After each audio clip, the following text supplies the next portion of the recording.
Gold, trusted gold buyers. మీరు తాకట్టు పెట్టిన బంగారాన్ని విడిపించి ఈ రోజు ఉన్న మార్కెట్ ధరకు కొనబడను.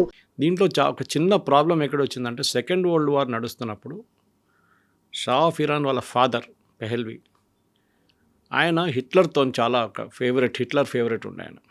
హిట్లర్ చేస్తున్నంత కరెక్ట్ చేస్తున్నారు అది ఇది అని చెప్పి చాలా మటుకు పబ్లిక్ స్టేట్మెంట్స్ ఇష్యూ చేశారు. హిట్లర్ కావాలంటే నేను కూడా సహాయం చేస్తాను అది.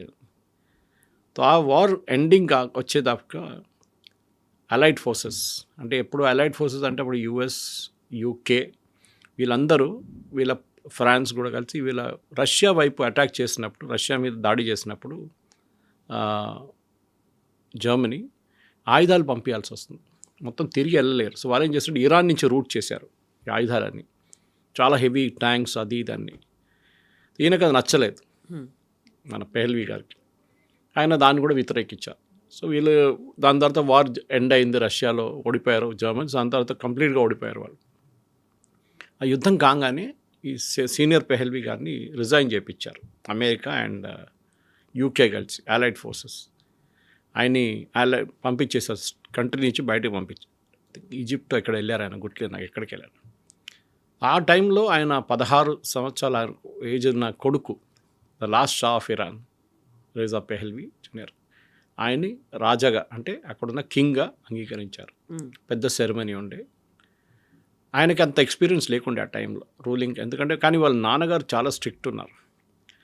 ఇక్కడ దాకా ఎట్లా అంటే పెళ్లి కూడా ఎవరితో చేయాలని చెప్పి కూడా ఆయన డిసైడ్ చేసేటోడు. అంత ఇది ఉండే ఆయనకి. ఎవరు ఫ్రెండ్స్ ఎవరిని ఉంచుకోవాలి, ఫ్రెండ్స్ ఏ ఫ్రెండ్స్తో మాట్లాడాలి, ఎవరితో మాట్లాడకూడదు కూడా సీనియర్ పెహల్వి డిసైడ్ చేసేటోడు. చిన్నప్పుడే ఇన్ని ఒక స్విట్జర్లాండ్లో ఒక ఇంగ్లీష్ పబ్లిక్ స్కూల్కి పంపించారు, ఎలీట్ పబ్లిక్ స్కూల్, ఇంగ్లీష్ నేర్చుకోవాలని చెప్పి. దీనికి అన్ని అప్బ్రింగింగ్ ఉంది అట్లాంటిది. ఒక రాజు కావడానికి ఉన్న అన్ని అప్బ్రింగింగ్ ఉంది. దాని తర్వాత పెళ్ళి ఈజిప్ట్లో ఉన్న ఒక రాయల్ ఫ్యామిలీతో చేశారు. అక్కడ కూడా రాయల్ ఫ్యామిలీ ఉంది, వాళ్ళతో ఒప్పందం చేసి పెళ్లి చేశారు. It is an arrange marriage. కానీ షా ఆఫ్ ఇరాన్ది అన్నిటికంటే పెద్ద అడ్వాంటేజ్ ఏముందంటే ఆయన ఒక మోడర్న్ థింకింగ్ ఉండే. ఒకటి ఆయన ఎడ్యుకేషన్ స్విట్జర్లాండ్లో జరిగింది, దాని తర్వాత యూఎస్తో కూడా ఆయన చాలా తిరిగారు. ఆయనకి ఏంటంటే ఇరాన్ని ఒక మోడర్న్ స్టేట్గా మార్చాలని ఉండే. వాళ్ళ ఫాదర్ అంత ఫార్వర్డ్ లుకింగ్ లేకుండే. కానీ పేస్ చేసేటి స్పీడ్ ఉంటుంది చూడండి, అది చాలా ఏం చెప్తారు, it went to real high speed. ఆయన అంత స్పీడ్గా అక్కడున్న ప్రజలు బహుశా అంగీకరించలేదు. ఇప్పుడు జరుగుతున్న అదే ప్రాబ్లం అప్పుడు కూడా వచ్చింది, కరెన్సీ ప్రాబ్లం. అప్పుడు ఆయిల్ అంత లేకుండే, ఇరాన్లో ఉండే ఆయిల్ కానీ వాళ్ళకి తీయడానికి రాదు, టెక్నాలజీ లేకుండే. అదే టైంలో బాజారీస్ అంటారు వీళ్ళ దగ్గర, మన బాజార్లో ఉన్న ట్రేడర్స్ని అక్కడున్న లాంగ్వేజ్లో బాజారీస్ అంటారు. వాళ్ళు అప్పుడు ప్రొటెస్ట్ చేసినప్పుడు కూడా, ఇప్పుడు కూడా వాళ్ళే మొదలు పెట్టారు ప్రొటెస్ట్. మా సరుకులు ఎవరు కొనట్లేదు, ఇన్ఫ్లేషన్ చాలా ఎక్కువ ఉంది అని చెప్పి చాలా పెద్ద ఒక ప్రాబ్లం జరిగింది. అంత ఈ పరిస్థితుల్లోనే ఇప్పుడు ఇరాన్లో ఏం జరగబోతుంది అనేది చాలా ఇంట్రెస్టింగ్ ఉంది. ఎందుకంటే ఈ హిస్టరీ రిపీటింగ్ ఇట్ సెల్ఫ్ అంటారు. ఈ స్టోరీలో అయతొల్లా ఖొమేనీ వచ్చారు ఒక ఐ థింక్ 15 సంవత్సరాల తర్వాత. ఈయన టేక్ ఓవర్ చేసుకుని 15 సంవత్సరాల తర్వాత ఖొమేనీ అనే ఒక లీడర్, చాలా చిన్న రిలీజియస్ లీడర్. ఆయన తెహరాన్ నుంచి ఒక 300 కిలోమీటర్లు ఒక టౌన్లో పుట్టారు. వాళ్ళ ఫాదరు ఈయన 5 సంవత్సరాలు ఉన్నప్పుడు చంపేశారు ఎవరో, ఖొమేనీ వాళ్ళ ఫాదర్ని. ఆ తప్పు ఈయన ఎప్పుడు జీవితంలో ఆఖరి దాకా షా ఆఫ్ ఇరాన్ మీద వేశారు, ఈయనే చేపించారని చెప్పేసి. ఆ కోపం ఉండే ఖొమేనీ. దాని తర్వాత ఆయన రిలీజియస్ టీచింగ్లో వెళ్ళిపోయింది. ఈయనేమో ఇరాన్ని మోడర్నైజ్ చేయడానికి జర్మనీకి వెళ్ళి న్యూక్లియర్ రియాక్టర్స్ సైన్ చేశారు, యుఎస్ నుంచి ఆయుధాలు తెచ్చుకున్నారు, జర్మనీ నుంచి షిప్స్ తెచ్చుకున్నారు, చాలా సైన్ చేశారు, సంతకాల మీద సంతకాలు చేసుకుంటే. అప్పుడు దాకా ఆయిల్ కూడా కనిపెట్టారు. ఆయిల్లో యుఎస్ కంపెనీస్, ఇప్పుడు వెనిజువేలా స్టోరీ ప్యారలల్ ఎక్కడ వస్తుంది మీకు, అక్కడ కూడా యుఎస్ కంపెనీస్ వచ్చి పెట్టుబడి పెట్టి ఆయిల్ బయటికి తీశారు. దాంట్లో రాయల్టీ ఇరాన్కి ఇచ్చారు. Over night Iran started becoming rich అనమాట. ఇది అన్నీ చూసుకుంటూ వస్తున్నప్పుడు అక్కడున్న ప్రజలకి ఈ షా ఆఫ్ ఇరాన్ మీద అంత కోపం ఆ టైంలో లేకుండే. కానీ కొన్ని సంవత్సరాల తర్వాత అది మొదలైంది. ఎందుకంటే ఆ టైంలో షా ఆఫ్ ఇరాన్కి భయం ఉన్న రెండే పార్టీలు, ఖొమేనీ కాదు, రెండే పార్టీలు. ఒకటి communist party affiliated to Russia, ఇంకోటి సోషలిస్ట్ కమ్యూనిస్ట్ పార్టీ అని చెప్పి లోకల్ ఒక యూనిట్ ఉంది వాళ్ళది. వీళ్ళిద్దరు ఎక్కువ గొడవ చేస్తుండే, మాకు డెమోక్రసీ కావాలి, మాకు మొనార్కీ వద్దు, అది ఇది అని చెప్పి ప్రొటెస్ట్ డెమాన్స్ట్రేషన్ అన్నీ నడుస్తుంది. రష్యాకు కూడా ఒక సెల్ఫిష్ ఇంట్రెస్ట్ ఉండే ఇరాన్ని టేక్ ఓవర్ చేయడానికి. టేక్ ఓవర్ చేయకుండా అట్లీస్ట్ ఒక ఫేవరబుల్గా ఉన్న ఒక రెజీమ్ని అక్కడ పెట్టుకుంటే బాగుంటుందని రష్యా ఒక ఆ టైంలో యుఎస్ఎస్ఆర్ ఉండే, మనకు గుర్తుంది, ఇట్ వాజ్ నాట్ రష్యా. ఇదన్నీ నడుస్తున్నప్పుడు ఖొమేనీ సడన్గా ఈ రిలీజియస్ టీచింగ్స్తో సార్ ఆయన కూడా కొన్ని రాయడం మొదలుపెట్టాడు, ప్రొటెస్ట్. ఆయన్ని అక్కడి నుంచి ఇరాక్కి తగిలించేశారు, షా ఆఫ్ ఇరాన్ బ్యానిష్ చేసేసారు, డిపోర్ట్ చేసేసారు ఇరాక్లో ఒక ఫేమస్ టౌన్ ఉంది, కోమ్ అనుకుంటా, Qom, yes, it is a very important Shiite place వాళ్ళ కోసం, షియైట్స్కి. అక్కడ అక్కడ ఆయన వెళ్ళి మళ్ళీ ఇదే రిలీజియస్ టీచింగ్స్ మొదలుపెట్టారు. ఆయనకు ఒక 20-30 స్టూడెంట్స్ ఉండే, వాళ్ళని డైలీ అడ్రస్ చేయడము. ఆయన ఇంటికి వెళ్తాడు, మస్జిద్కి వస్తారు, మళ్ళీ మద్రసాకి వెళ్తారు, మళ్ళీ రిటర్న్. ఆయన లైఫ్ ఒక స్టాండర్డ్ అయిపోయింది అనమాట. కొన్ని సంవత్సరాల తర్వాత ఇరాన్లో మళ్ళీ గొడవలన్నీ మొదలైనవి షా ఆఫ్ ఇరాన్ వ్యతిరేకంగా. అక్కడున్న ప్రజలు మేము తట్టుకోలేకపోతున్నాం, చాలా రేట్లన్నీ ఎక్కువైనాయి, అది ఇది అని చెప్పి గొడవ చేయడం మొదలుపెట్టారు. This is somewhere around I think 65-70 నుంచి మొదలైంది ఈ ప్రాబ్లం. దాని తర్వాత రెగ్యులర్గా ప్రొటెస్ట్ డెమాన్స్ట్రేషన్స్ అది ఇది మొదలైనప్పుడు అక్కడున్న ఆర్మీ కాల్పులు జరిపారు, చాలామంది చనిపోయారు. దాంట్లో రెగ్యులర్గా నడుస్తుండే. And mostly they were all communist చేసినంత, కమ్యూనిస్ట్ వాళ్ళ మీద ఫైరింగ్ చేశారు. ఒకటో రెండోసారి రిలీజియస్ వాళ్ళ మీద కూడా ఫైరింగ్ జరిగింది. కానీ అన్నిటికంటే పెద్ద డెమాన్స్ట్రేషన్ ఎప్పుడు జరిగిందంటే అయతొల్లా ఖొమేనీ వ్యతిరేకంగా అక్కడున్న ఒక లీడింగ్ న్యూస్ పేపర్లో ఇరాన్లో, తెహ్రాన్లో ఒక ఆర్టికల్ వచ్చింది. న్యాచురల్లీ అక్కడున్న రూలింగ్ పార్టీ అంటే షా ఆఫ్ ఇరాన్ అప్రూవల్ లేకుండా ఆర్టికల్ రాదు అది. దాంట్లో ఈయన ఆ పని చేస్తున్నాడు, ఈయన రెవల్యూషన్ తీసుకొస్తున్నాడు, ఈయన షరియా లా తీసుకురాబోతున్నారు, మనుషుల్ని ఉరి తీసేస్తారు రోడ్డు మీద అని చెప్పి చాలా మటుకు పెద్ద ఆర్టికల్. దాని వ్యతిరేకంగా ఒక ప్రొటెస్ట్ డెమాన్స్ట్రేషన్ జరిగింది. దాని మీద కూడా కాల్పులు జరిపారు అక్కడున్న ఇరానియన్ పోలీస్. దాంతో ఇంకా ప్రొటెస్ట్ ఎక్కువైంది. లాస్ట్లో ఖొమేనీ ఆ టైంకి ఫ్రాన్స్కి షిఫ్ట్ చేశారు వీళ్ళు, కోమ్ నుంచి. ఫ్రాన్స్లో వీళ్ళేమనుకున్నారంటే ఫ్రాన్స్ వెళ్ళి కూర్చుంటే అక్కడున్న గవర్నమెంట్ ఈయన మాటలు అసలు they will take it in wrong sense, అని ఈయన మళ్ళీ అక్కడ జైలు వేసేస్తారు అనుకున్నారు. కానీ అట్లాంటి చాలా ఏం చెప్తారు రాడికల్గా మాట్లాడుకుంటే ఖొమేనీ, ఇస్లామిక్ లా, షరియా లా, చేతులు కోసేయాలి, దొంగతనం చేసి అట్లాంటిది. So these people thought Iranian అనుకున్నారు ఆయన జైలు వేసేస్తారు ఫ్రాన్స్లో. కానీ అది కాలేదు, ఉల్టా అయింది. ఆయన సపోర్టర్స్ ఎక్కడెక్కడ ఉన్నారు లోకంలో అందరూ ఫ్రాన్స్కి వచ్చేసారు. అండ్ ఫ్రాన్స్లో it was a very small town, నా పేరు మర్చిపోయాను నేను, షాలేలో ఉండే అక్కడ వచ్చి అక్కడ మళ్ళీ పెద్ద ఒక ఇన్స్టిట్యూషన్గా మారిపోయింది ఖొమేనీ వాళ్ళ రిలీజియస్ టీచింగ్. అదే టైంలో ఇంకా ఇక్కడ ప్రొటెస్ట్ ఎక్కువైనాయి. షా ఆఫ్ ఇరాన్ కొన్ని రోజులు పారిపోయాడు ఇరాన్ నుంచి. ఐ థింక్ ఆల్మోస్ట్ 2 నెలలు కనిపించకుండా పోయాడు అక్కడ. తర్వాత తిరిగి వచ్చారు, కానీ by the time he started suffering from cancer. So అదే టైంలో ఖొమేనీని రాత్రికి రాత్రి ప్రొటెస్ట్ అన్నీ చాలా ఎక్కువైనప్పుడు రాత్రికి రాత్రి ఫ్రెంచ్ గవర్నమెంటో లేకుంటే బెల్జియం గవర్నమెంట్, డౌట్ ఉంది ఇప్పుడు కూడా ఎవరు చేయించారు, ఈవెన్ యూఎస్ ఉండొచ్చు అని చెప్తున్నారు, తీసుకొచ్చి తెహరాన్లో ల్యాండ్ చేయించారు. ఆ ప్లేన్ ల్యాండ్ అయ్యే ముందు ఇరానియన్ ఫోర్సెస్ ఏమనుకున్నారంటే ఆ ప్లేన్ షూట్ చేసి పడేద్దాం, Khomeini once for all problem finish అయిపోతుంది. కానీ అక్కడున్న ఇరానియన్ గార్డ్స్ ఏమో అది అంగీకరించలేదు. So they change sides, Shah of Iran వైపు నుంచి అటువైపు వెళ్ళిపోయారు. ఈయనేమో షా ఆఫ్ ఇరాన్ ఇప్పుడు కూడా పాత లైఫ్ స్టైల్లో ఉన్నారు, క్యాన్సర్ ఉంది, కానీ ఆయన అంగీకరించట్లేదు దిగడానికి, that he will step down అనేది. లాస్ట్లో చేయాల్సి వచ్చింది, పారిపోయారు, ఈజిప్ట్కి వెళ్ళిపోయారు. Okay, there is treatment continued and I think 10 సంవత్సరాల తర్వాత he passed away due to cancer. ఇక్కడ ఖొమేనీ కూడా అంతే, ఆయన కూడా మొత్తం థియోక్రటిక్ స్టేట్ తీసుకొచ్చారు, షరియా లా తీసుకొచ్చారు. షా ఆఫ్ ఇరాన్ ఉన్నప్పుడు పాత ఫోటోలు మీరు చూసుంటారు, తెహరాన్ యూనివర్సిటీ అంతా అమ్మాయిలు మినిస్కర్ట్స్ ఎలా ఉండేవాళ్ళు అని, they used to have that ఒక ఫ్రీడమ్ అనేది ఉండేది. ఆ తర్వాత బుర్కాలు వచ్చేసాయి, మినీ స్కర్ట్స్లో తిరుగుతున్న అమ్మాయిలు సడన్గా ఇప్పుడు బుర్కాలు వేసుకోవాల్సి వచ్చింది, ఆ పరిస్థితికి వచ్చేసారు. ఇప్పుడు ఎప్పుడు చెప్తారు life comes a full circle అంటారు. ఇప్పుడు తిరిగి అదే స్టేట్కి వస్తున్నారు. ఇరానియన్స్ అంటారు మాకు ఇది వద్దు, ఈ బుర్కాలు వద్దు, ఈ హిజాబ్లు వద్దు, ఏమొద్దు, we don't want this religion based thing, మాకు మళ్ళీ పెహల్వీని తీసుకురండి అంటే రాయల్ ఫ్యామిలీని తీసుకురండి. ఇప్పుడు అక్కడ వచ్చి ఆగినాం. ఈ మధ్య కాలంలో కూడా అమ్మాయిల్ని చంపేశారు కదా, వాళ్ళ హెడ్ కనిపించేటి, వాళ్ళ జుట్టు కనిపించేటి కూడా వాళ్ళు ఎక్స్పోజ్ చేస్తారు. కేవలం హెడ్ జుట్టు కనిపించేట్టు ఎక్స్పోజ్ చేస్తున్నారు అని చంపేసినటువంటి ఇన్సిడెంట్స్ కరెక్ట్ ఉంది. అది మనం చూసే హిజాబ్ తీసి పడేసిన దానికి ఒక అమ్మాయిని తీసుకెళ్ళి కొట్టి ఆమె తల మీద కొట్టి ఆమెని మొత్తం చంపేశారు. వాళ్ళు చాలా దారుణంగా చంపారు. ఇప్పుడు యుఎస్ ప్రాబ్లం ఎక్కడ వచ్చిందంటే యుఎస్కి ఇరానియన్ ఆయిల్ మీద కన్నుంది. ఇరాన్ రెజీమ్ మార్చొచ్చు కావాలంటే ఎవరు వస్తారు అనేది పెద్ద ప్రశ్న. ఎందుకంటే అక్కడ ఒక గవర్నమెంట్ లేదు, ఒక పొలిటికల్ పార్టీ లేదు. సో ఎప్పుడైనా ఒక రెవల్యూషన్ జరగాలంటే 4-5 మెయిన్ ఫ్యాక్టర్స్ ఉంటుంది.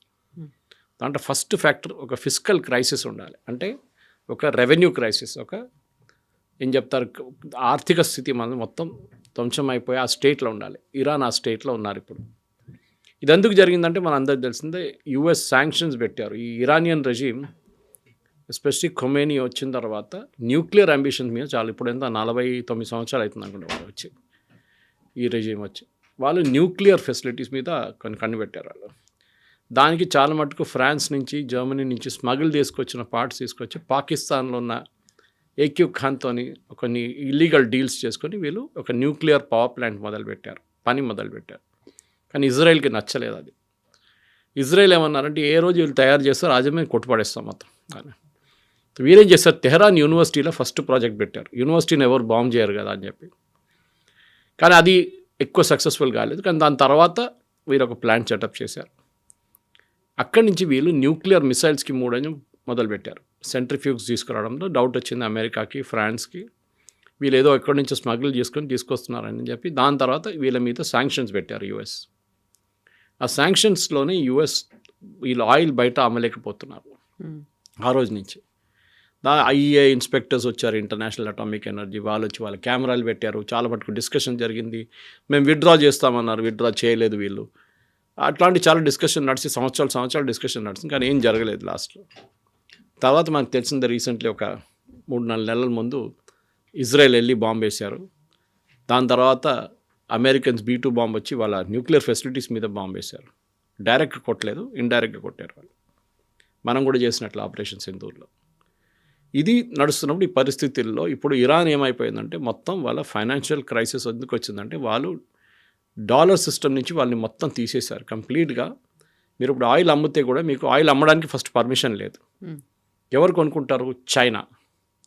చైనా వాళ్ళ 90% ఇరానియన్ ఆయిల్ చైనా కొనుక్కుంటున్నారు. ఈ 90% కొనుక్కున్నప్పుడు ఏం చేశారు ఫస్ట్ ఇరాన్, ఆ టైంలో ప్రైసులు ఎక్కువ ఉండే, I think $80 or $90 per barrel నడుస్తుంది. వీళ్ళు ప్రీమియంలు అమ్మారు. కావాలంటే తీసుకోండి, మేము మీకు $70 ఇస్తాం, $80 ఇస్తాం చెప్పి ప్రీమియంలు అమ్మారు. యాక్చువల్లీ $40 ఉండే ప్రైస్, డిస్కవరీ ప్రైస్ అంటారు దాన్ని. అంటే మీరు దాన్ని తవ్వి తీసి బయటకు తీయడానికి కాస్ట్ అన్నమాట. ఇట్లాంటి పరిస్థితుల్లో చైనా ఇప్పుడు ఏం చేస్తున్నారంటే, ఇప్పుడు ఈ క్రైసిస్ మొదలైనప్పటి నుంచి చైనా ఇప్పుడు డిస్కౌంట్ అడుగుతున్నారు ఇరాన్ దగ్గర. మాకు డిస్కౌంట్లు ఇవ్వండి. యుఎస్ ఏమో చైనా మీద ఏమో యాక్షన్ తీసుకోలేకపోతున్నారు. మనం మీద చేశారు. మనం ఫస్ట్ ఇరాన్తో డీల్ చేసినప్పుడు మనం రూపీస్లో పే చేసాం వాళ్ళని. దాని తర్వాత వాళ్ళకి బాటర్ సిస్టంలో మనం రైస్ సప్లై చేసాం, బియ్యం సప్లై చేసాం. వాళ్ళకి అది తక్కువ పడితే అది కూడా ఇచ్చాం మన ఇక్కడ. ఇప్పుడు అక్కడ పరిస్థితి ఏంటంటే వాళ్ళ దగ్గర వాళ్ళ మొత్తం ఇరానియన్ కరెన్సీ వర్త్లెస్ అయిపోయింది రియాల్. మీకు ఒక బ్రెడ్ కొనాలంటే మీరు ఒక చిన్న బండి తీసుకెళ్లాల్సింది, అంత కరెన్సీ నోట్ తీసుకెళ్తే ఒక చిన్న బ్రెడ్ వస్తుంది. ఆ దారుణ పరిస్థితికి వచ్చేసారు వాళ్ళు. సెకండ్, నీళ్ళు లేదు వాళ్ళ వాటర్ క్రైసిస్కి. ఎందుకంటే వాళ్ళకి ప్యూరిఫికేషన్ చేయలేకపోతున్నారు, వాళ్ళ ప్లాంట్స్ పనిచేయట్లేదు, పాత ఎక్విప్మెంట్ అన్నీ బ్రేక్ డౌన్ అవుతుంది, నీళ్లు దొరకట్లేదు వాళ్ళకి. మూడోది బజారీస్, నేను చెప్పాను చూడండి, వాళ్ళు ప్రొటెస్ట్ చేయడం మొదలుపెట్టారు. ట్రేడర్స్ వాళ్ళు ఏమంటారు, మా సరుకులు ఎవరు కొనట్లేదు, inflation is ruling at more than 100%, ఎవరు కొంటారు, ఎవరు కొనట్లేదు, కరెన్సీ కూడా వర్క్లెస్ అయిపోయింది. ఈ ప్రొటెస్ట్ వీళ్ళందరూ కలిసి చేసినప్పుడు ఇప్పుడు స్టూడెంట్స్ కూడా దిగారు దాంట్లో చాలా మటుకు. ఇది ఎక్కడికి వెళ్తుందో మనం చెప్పలేము. ఎందుకంటే ఆల్రెడీ రూమర్స్ ఏంటంటే 500 మందిని కాల్చి చంపారని చెప్తున్నారు ప్రొటెస్ట్లో. శాటిలైట్ కనెక్టివిటీ మొత్తం కట్ చేసేసారు వీళ్ళు. ఈవెన్ స్టార్లింగ్తో ఉన్న ఇంటర్నెట్ ఫెసిలిటీ కూడా కట్ చేసేసారు. అక్కడి నుంచి 1-2 వీడియోలు బయటకు వస్తున్నాయి, కానీ అక్కడ ఏం జరుగుతుంది ఎవరికి తెలియదు. ఇప్పుడు అమెరికా అదే టైంలో ఏమంటున్నారు, లాక్డ్ అండ్ రెడీ, మేము ఇంకా మీరు ఫైర్ చేస్తే మీ ప్రజల మీద మేము మీద చర్యలు తీసుకుంటాం మేము. కానీ చెప్పడానికి చాలా ఈజీ. ఎవరి మీద చర్యలు తీసుకుంటారు? అక్కడ అన్నిటికంటే పవర్ఫుల్ ఉన్నది ఇరానియన్ గార్డ్ ఒకటి ఉంది వాళ్ళది, రెవల్యూషనరీ గార్డ్స్ అంటారు వాళ్ళని, IRC. వాళ్ళందరికన్నా పవర్ఫుల్ ఒక మాఫియా. వాళ్ళు 150,000 మంది ఉన్నారు. వీళ్ళ రెగ్యులర్ ఆర్మీ అంత పవర్ఫుల్ కాదు, వీళ్ళు IGRC ఈజ్ వెరీ పవర్ఫుల్. వాళ్ళని ఒక స్ప్లిట్ చేయడానికి అమెరికా ట్రై చేస్తున్నారు.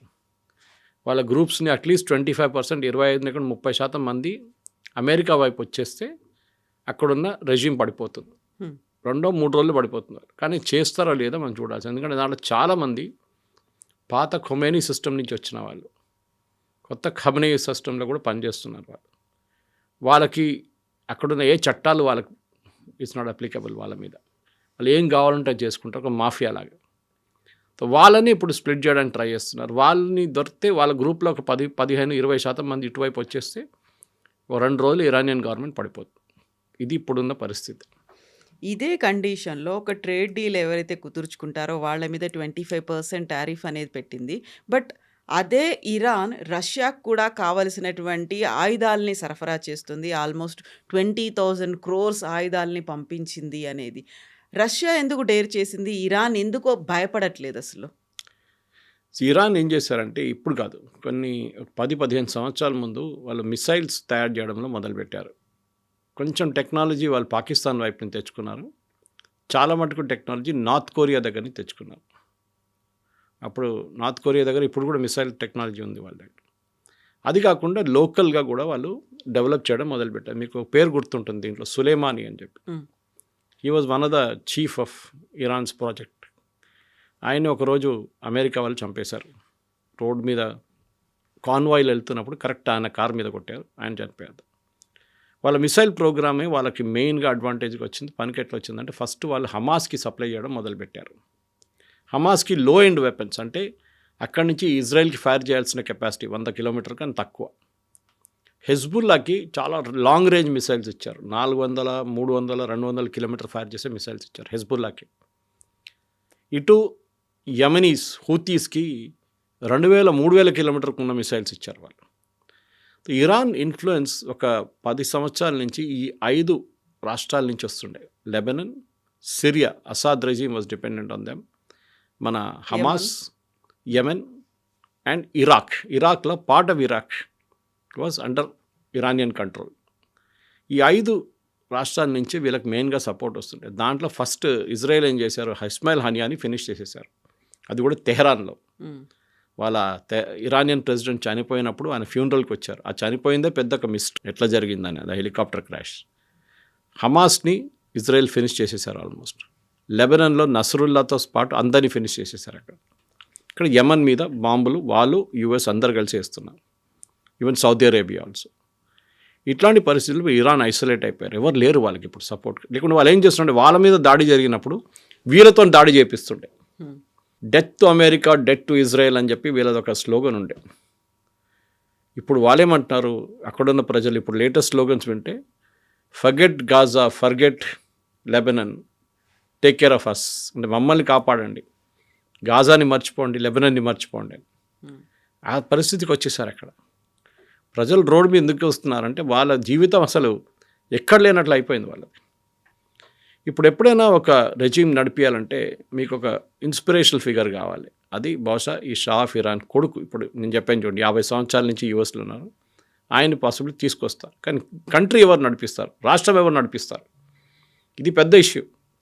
దీనికే ఇప్పుడు వాళ్ళు యుఎస్ కొంచెం మంథన్ నడుస్తుంది అక్కడ. వీళ్ళది ఎవరిని తీసుకొస్తే బాగుంటుంది, ఎందుకంటే కంట్రీ నడిపించడం కేపబుల్గా ఉన్న మనుషులందరూ ఇరాన్ బయట ఉన్నారు.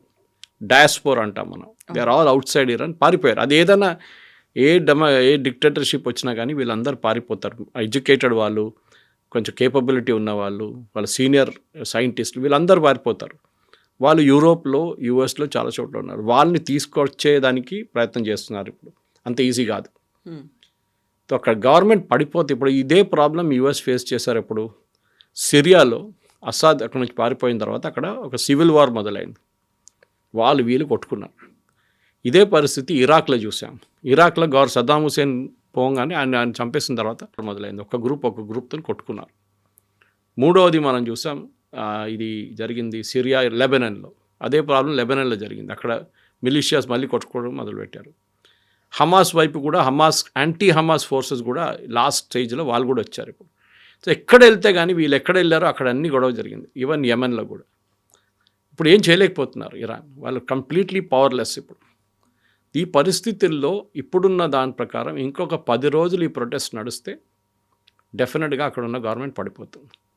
కానీ ఎప్పుడైనా గవర్నమెంట్ని పడేయాలంటే ఒక ఇంటర్నేషనల్ సపోర్ట్ కావాల్సి వస్తుంది. ఇప్పుడు దాకా సపోర్ట్ వస్తుంది only from US. European union, NATO మాట్లాడలేదు. వాళ్ళు కూడా చెప్పాల్సింది ఏదైనా. ఎందుకంటే రేపు ఒక స్టెబిలైజేషన్ ఫోర్స్ని పంపించాలంటే, మీరు ఒక ఆర్మీ, యుఎన్ లాగా పీస్ కీపింగ్ ఫోర్స్ని పంపించాలంటే మీకు ఒక యాక్సెప్టబిలిటీ కావాల్సి వస్తుంది యునైటెడ్ నేషన్స్లో కూడా. ఎందుకు యూరోపియన్ యూనియన్ మాట్లాడలేదు, ఎందుకు నేటో మాట్లాడలేదు, ఎందుకు యూఎస్ ఒక్కరే మాట్లాడుతున్నారు, అదొక క్వశ్చన్ వచ్చింది. డెఫినెట్గా నెక్స్ట్ 15 days 20 daysలో చాలా క్రూషియల్గా ఉండిపోతుంది ఇరాన్ పరిస్థితి. అక్కడ ప్రతిరోజు సిచ్యువేషన్ మారుతుంది. అక్కడ ఏం జరుగుతుందో మనకు తెలియదు. దీనికన్నా ముందు చెప్పినట్టు ఇంటర్నెట్ మొత్తం కట్ ఆఫ్ చేసేసారు.